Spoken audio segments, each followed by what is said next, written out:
First question, a typical worksheet has dash number of columns. Option দিয়েছে 64, 256, 128, 16,384। তো এখানে সঠিক আনসার হচ্ছে 16,384। Next question, how many characters can be typed in a single cell in Excel? Option দিয়েছে 256, 1024, 32,767।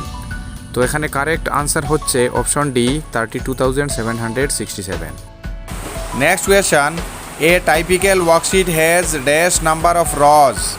Option দিয়েছে 64, 256, 1,48,576, 16,384।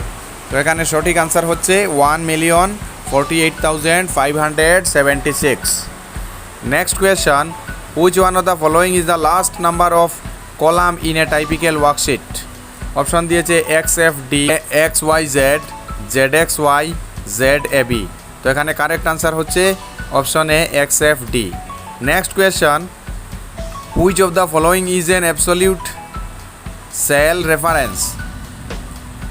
তো এখানে সঠিক সেল রেফারেন্স কোনটি হচ্ছে? Option A, B, C, D দিয়েছে। তো এখানে সঠিক আনসার হচ্ছে option B, $B1। Next question, which symbol must all formula begin with? নিচের কোন সিম্বলটি প্রত্যেক ফর্মুলার প্রথমে বসাতেই হয়?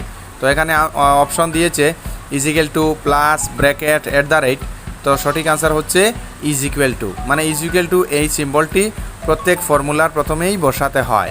Next question, which of the following formula is not entered correctly?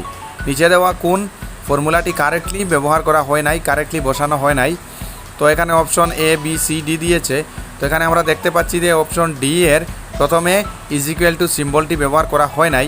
অতএব এখানে অপশন ডি হচ্ছে কারেক্ট আনসার এই প্রশ্নের, কারণ প্রত্যেক ফর্মুলার প্রথমে ইজিক্যাল টু বসাতে হয়।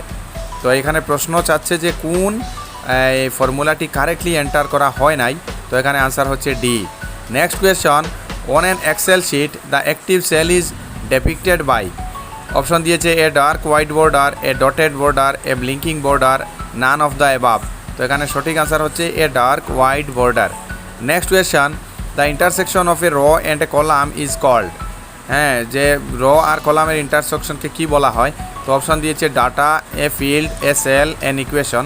তো এখানে সঠিক আনসার হচ্ছে এ সেল।